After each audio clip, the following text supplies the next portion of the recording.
चंद्रानना सखी ने पूछा,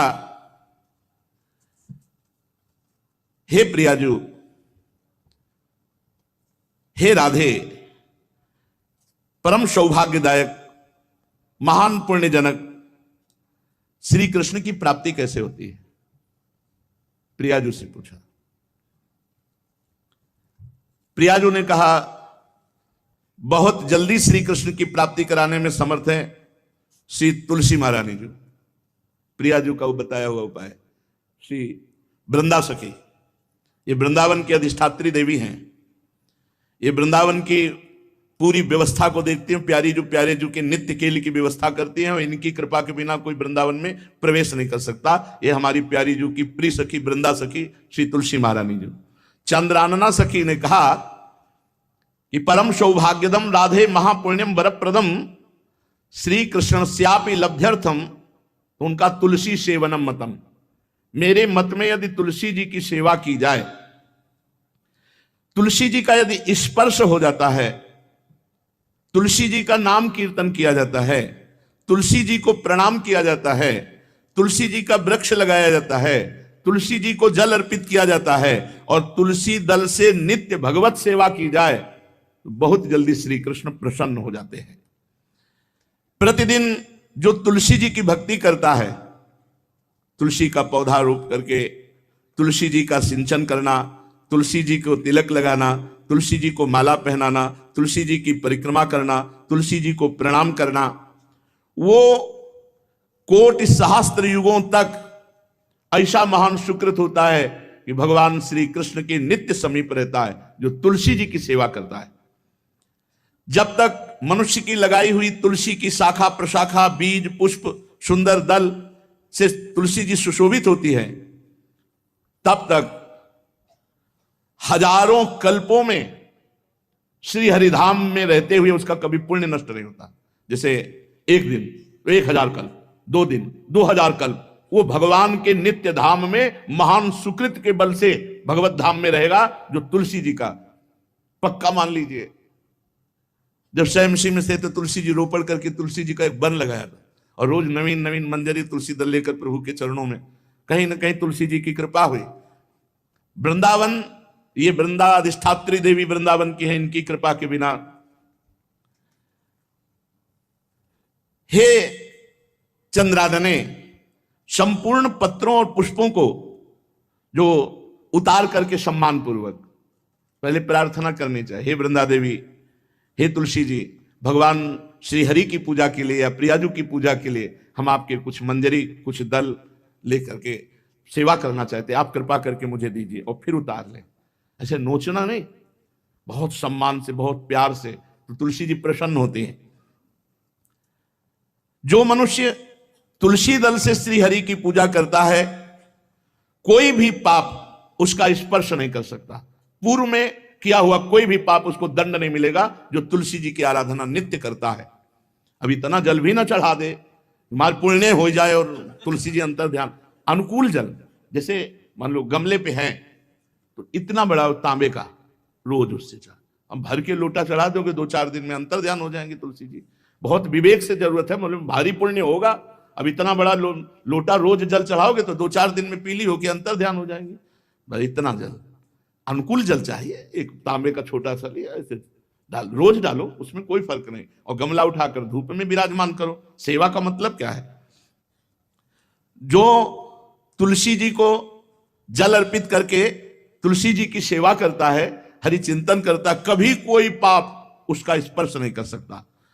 100 भार सोना, 400 भार चांदी का जो दान करने का फल होता है, वो एक तुलसी दल उतार, जो अपने द्वारा लगाई हुई तुलसी दल, वो हरि के चरणों में अर्पित करो। ये 100 भार सोना और चांदी बराबरी नहीं हो सकती। कितना महत्व है। जो रोज तुलसी दल चयन कर, द्वादशी को ना चयन करे, द्वादशी को मतलब बहुत बड़ा अपराध लगता है तुलसी दल का, इस मतलब तुलसी के वृक्ष का भी स्पर्श न करे। प्रणाम नमस्कार दूर से, एक भी दल नहीं टूटना चाहिए। द्वादशी को ऐसा हमने महापुरुषों से सुना है कि मंजरी और पत्र उतारना ये ठीक नहीं, बिल्कुल नहीं ठीक है। ब्रह्म हत्या का फल लगता है, अगर जो पाप लगता है अगर कोई द्वादशी को तुलसी चयन, बहुत सावधानी से। जिसके घर में तुलसी का बगीचा होता है, कई पौधे होते हैं, उसको कहीं तीर्थ जाने की जरूरत नहीं, उसका घर तीर्थ है जिसके घर में तुलसी के पौधे हैं। और यमराज कभी उस घर में किसी भी मरने वाले को लेने नहीं आएंगे जिसके घर में तुलसी। लगा लो भैया तुलसी लगा लो घर में, काहे कोई यमराज को आने दोगे, सबके घर में तुलसी। कितना सुंदर पहले था, घर में आंगन होते थे, आंगन में एक बहुत बड़ा, और फिर उसमें तुलसी जी, और फिर उसमें 2-4 नर्मदेश्वर और शालिग्राम ऐसे, और फिर घर का हर व्यक्ति जल चढ़ाना, प्रणाम करना, नमस्कार करना, चार पर। कितनी पवित्र पद्धतियां हमारी थी। जिसके घर में तुलसी जी विराजमान होती उसके घर में यमराज कभी नहीं जाते। जो तुलसी जी का सेवन करता है उसकी सारी कामनाएं तुलसी जी पूर्ण कर देती है। तुलसी जी को लगाना, तुलसी जी का पालन करना, तुलसी जी को सिंचन करना, तुलसी जी का दर्शन करना, तुलसी जी का स्पर्श करना, मनुष्य के द्वारा जो मन, वाणी और शरीर से पाप हो गए सबको तुलसी महारानी क्षमा कर देती है, दग्ध कर देती है। पुष्कर आदि तीर्थ, गंगा आदि परम पावन नदियां, ये सब जो स्नान आदि अवगाहन आदि करने का फल देते हैं, वो केवल तुलसी जी घर में विराजमान है उसको फल मिल जाएगा। कितने बढ़िया। जो तुलसी जी की नवीन मंजरी प्रभु के चरणों में अर्पित करके प्रणाम करता है, वो चाहे कितना भी अपराध किए हो, वो कभी यमपुरी को नहीं देखेगा, कभी यमराज के पास नहीं जाएगा। जो मनुष्य तुलसी काष्ठ का घिसा हुआ चंदन लगाता है, उसके सारे संचित भस्म हो जाते हैं, और क्रियमाण जो वर्तमान, वो कभी उसको बांध नहीं सकते। तुलसी जी का काष्ठ का घिसा हुआ चंदन। जिसके घर में तुलसी की छाया होती है वहां पितरों को अपने आप कल्याण प्राप्त हो जाता है। जो श्राद्ध करने से लाभ मिलता है पितरों को, घर में तुलसी लगा के, जो तुलसी की छाया, बड़ा वृक्ष, पितरों को तृप्ति मिलती है। चतुर्भुज ब्रह्मा जी सारंग धनवा श्री हरि के महामहिम स्वरूप की अनुभूति करने के लिए भी कहा है कि तुलसी जी का महान महात्म्य, अगर तुलसी जी का सेवन करे तो भगवान श्री हरि की महिमा को जान जाएगा।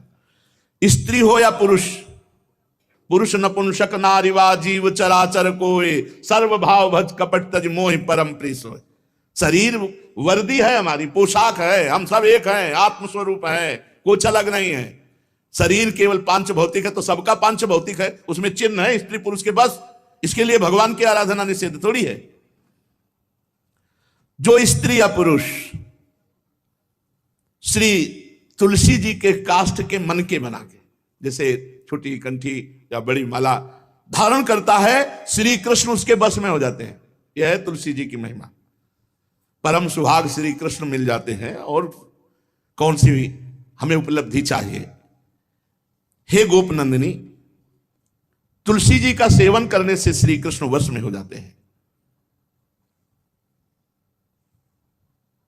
जो तुलसी की माला से नाम जप करता है, काउंटर वाली बात तो स्मृति के लिए भाई है, हम निषेध नहीं करते, नहीं बहुतों के भजन बंद हो जाएंगे।